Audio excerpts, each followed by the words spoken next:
येईना देश पिकल्याशिवाय यांना घास जाईना किती झोपड्या तोडल्या माझं वेग तुतारी गाडा गद्दारी वाजवा तुतारी गाडा गद्दारी वाजवा तुतारी गाडा गद्दारी हाती मशाल घेऊन चला मुजोरी वाजवा तुतारी गाडा गद्दारी वाजवा तुतारी गाडा गद्दारी वाजवा तुतारी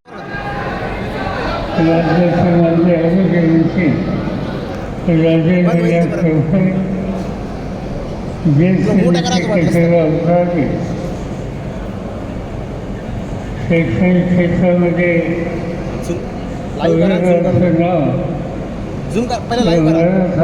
नाव देशाच्या देशाच्या बाहेर त्यांनी केलं तर बाबाजी कदम स्टँड बरोबर लावा झूम करा जयसिंगराव गायकवाड रघुनाथ पाटील सूर्यकांत झाले नाही तिरपी मुख्य टाका घालू कमाल फारुकी शाळेच्या जडवे विनाताई खरे नामदेव भवार संजय वागसावरे रंगनाथ काळे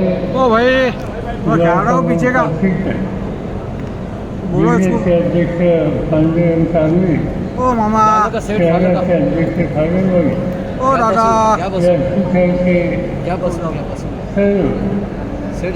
आघाडीच्या विविध पक्षांचे नेते आणि 2-2.5 तास 11 वाजल्यापासून त्या उन्हामध्ये गरमीमध्ये या ठिकाणी उपस्थित असलेले तुम्ही बंधू भगिनी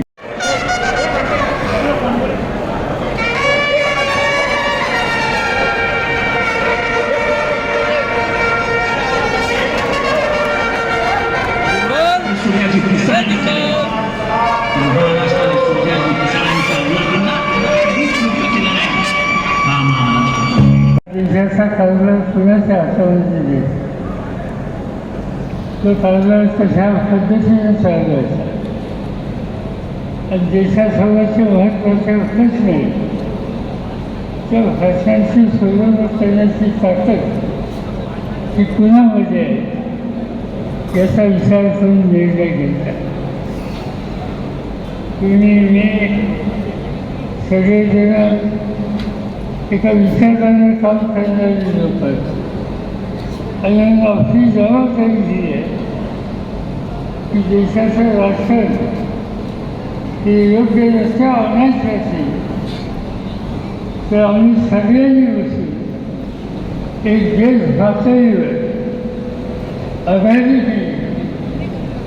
त्या आघाडीला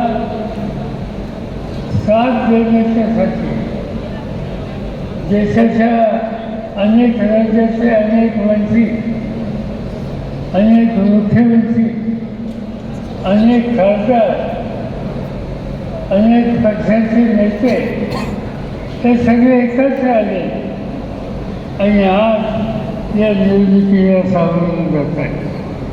माझी खात्री आहे की अनेक ठिकाणी भाग घेतला महाराष्ट्राच्या बाहेरची माहिती घेतली लोकांना बदल माहिती आहे.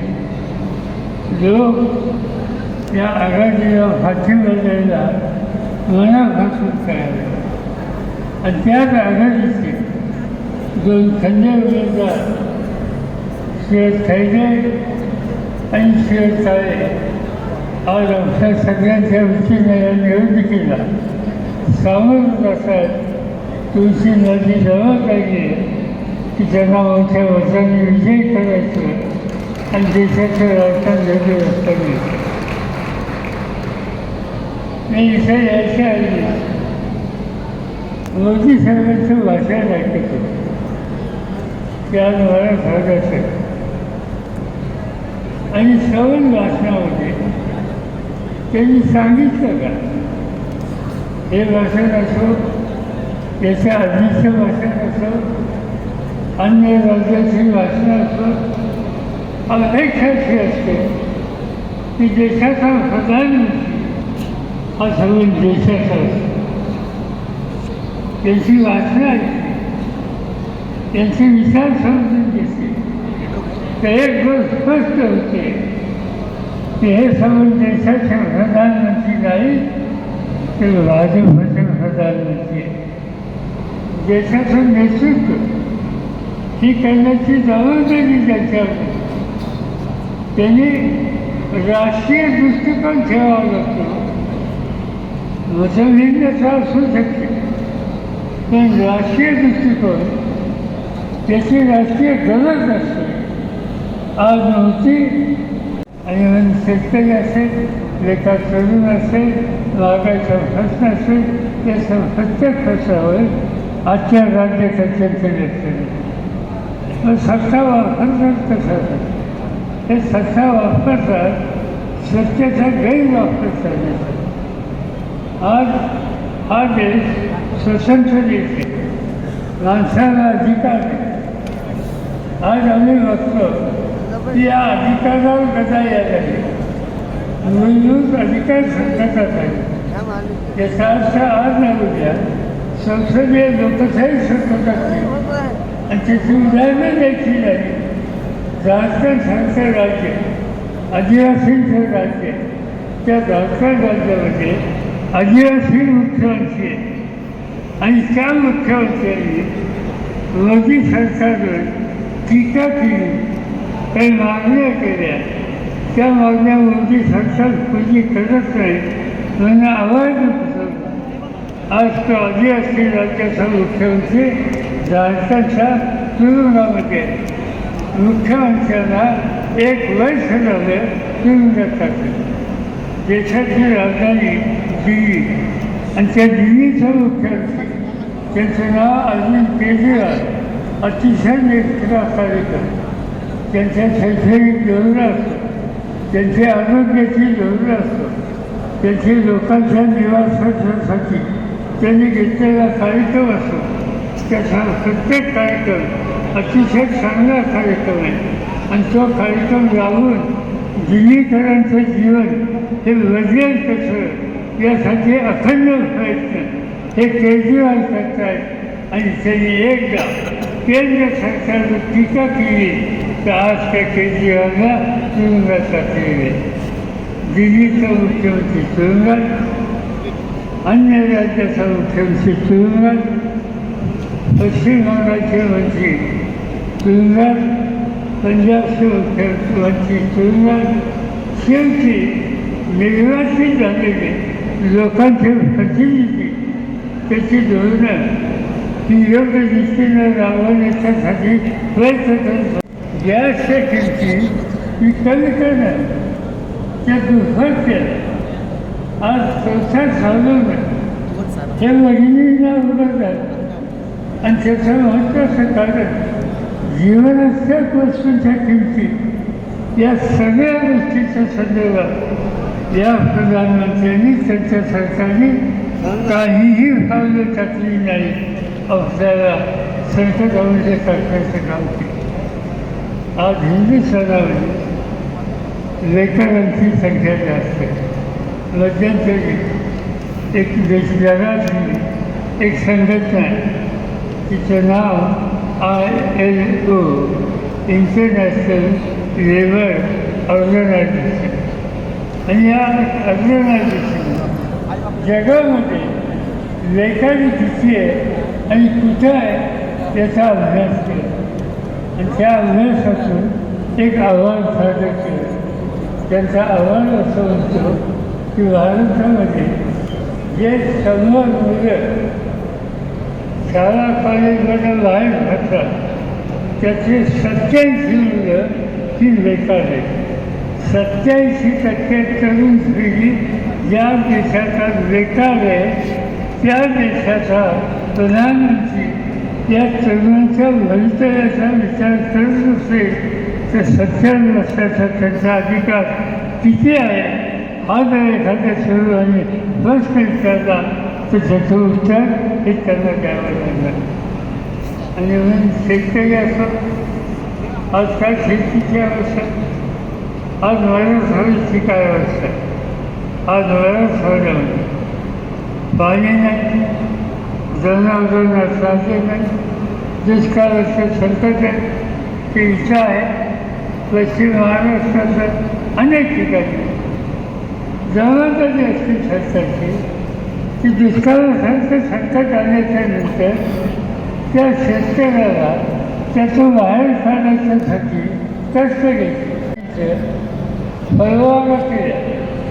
फळबागाची योजना आम्ही लोकांनी सुरू केली आणि त्या फळबागा केल्या. आज त्या फळबागेला पाणी नाही आणि त्यामुळं ती फळबागं आज जळून लागली आणि केंद्र सरकार महाराष्ट्र सरकार देशाचे मुख्य प्रधानमंत्री या प्रश्नाकडं झुंकून बघत नाही. मला आठवते दुष्काळ पडला तेव्हा मी देशाच्या चिठ्ठीवरती औरंगाबादला फुलंबिरी आणि आजूबाजूला मोसंबीची पिकं जळत होती. आम्ही लोकांनी 25,000 रुपये एका सालाला पाणी घालण्यासाठी दिली आणि बागा वाचतो. शेवटी संकटात माणूस असतो, कष्टाने बाग केली, त्या बागेवर अवलंबून राहिलं आणि ती बाग पाणी नाही म्हणून जळून गेली. त्या शेतकऱ्याचं जीवन उद्ध्वस्त होतं आणि त्या शेतकऱ्याला योग्य रस्त्यावर आणण्याच्यासाठी आपल्या हाताची सत्ता जी वापरायची हे सूत्र राज्यकर्त्यांनी करायचं असतं. पण या राज्यकर्त्यांना त्या धर्मांची व्यक्ती सुद्धा करते. आपण राष्ट्राचे प्रतिनिधी आहोत, राजकीय दृष्टिकोन ठेवला पाहिजे. त्याचं विस्मरण त्यांना होतं आणि ते सासू करण्यात कधी नेहरूंच्या टीका कर, कधी राहुल गांधींच्या टीका कर, कधी माझ्यावर टीका कर, कधी आघाडीवर टीका कर. या निवडणुकीच्या निमित्तानं तुम्ही प्रधानमंत्री आहात, तुम्ही काय करणार हे देशाला सांगा. जवाहरलाल नेहरू स्वातंत्र्याच्या चळवळीमध्ये आयुष्यातली 10 वर्षांपेक्षा जास्त वर्ष त्यांनी इंग्रजांच्या विरुद्ध लढायला घालवली. तुरुंगामध्ये गेले, स्वतःच्या घर चालण्याचा विचार केला नाही. स्वातंत्र्य मिळवल्याच्या नंतर हा देश संसदीय लोकशाही पद्धतीने चालवला यासाठी प्रयत्न केले, विज्ञानावर प्रोत्साहित केले आणि जगाची महत्त्वाची सत्ता वाढत व्हावी यासाठी त्यांनी अखंड प्रयत्न केले. असं देशासाठी प्रचंड योगदान देतात जवाहरलाल नेहरूंचं सारखं नेतृत्व आणि त्याच्यावर व्यक्तिगत टीका करणं. याचा अर्थ आज या देशाचे प्रधानमंत्री त्यांची मानसिकता काय हे अनेक करतात. त्याचाच राज्यामध्ये अनेक गोष्टी सांगतात. असं सणामागे असतात सांगितलंच आहे की माझ्या हातात सत्ता द्या, 50 दिवसाच्या आत मी महागाईचा प्रश्न सोडवला. कशाच्या दिवशी केली?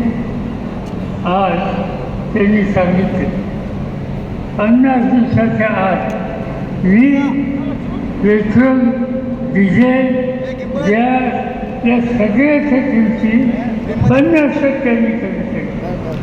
नाही करता तुमच्या किमती वाढल्या. तिथं आमच्या आया वेगळी नसतात त्यांना सांगितली होती केंद्राचं सहाय्य होत नसेल तर त्या केंद्राच्याकडे टीका चिव्हाणी केली तर या माणसांना लोकप्रतिनिधींना तुरुंगाचं करण्याचं काम जे राज्यकर्ते करतात याचा अर्थ स्वच्छ आहे की हे राज्यकर्ते या देशाला हुकुमशाहीच्या रस्त्याने देतात आणि ती हुकुमशाही तुमची माझी लोकशाही उद्ध्वस्त करेल, तुमचा माझा अधिकार हा उद्ध्वस्त करेल आणि म्हणजे हाच निकाल आपल्याला घ्यायचा. आता अनेक तास या ठिकाणी वाचतात, मी काही जास्त वेळ घेणार नाही. पण लोकशाहीवरचं संकट, घटनेवरचं संकट आणि सामान्य माणसाच्या मूलभूत प्रश्नासाठी दुर्लक्ष करण्याची भूमिका ही स्थिती जर या ठिकाणी असेल तर त्याला उत्तर द्यावं लागेल आणि ते उत्तर द्यायचं असेल तर उद्याच्या निवडणुकीमध्ये भाजप आणि त्यांच्या वरिष्ठ पक्षांचा 100% पराभव करणं आणि या मतदारसंघामध्ये काळे आणि खैरे या नावाच्या वतनी विजय करणं हेच काम तुम्ही करावं, त्याला आमची साथ राहील ही खात्री या ठिकाणी देतो. माझे 2 शब्द संपवतो.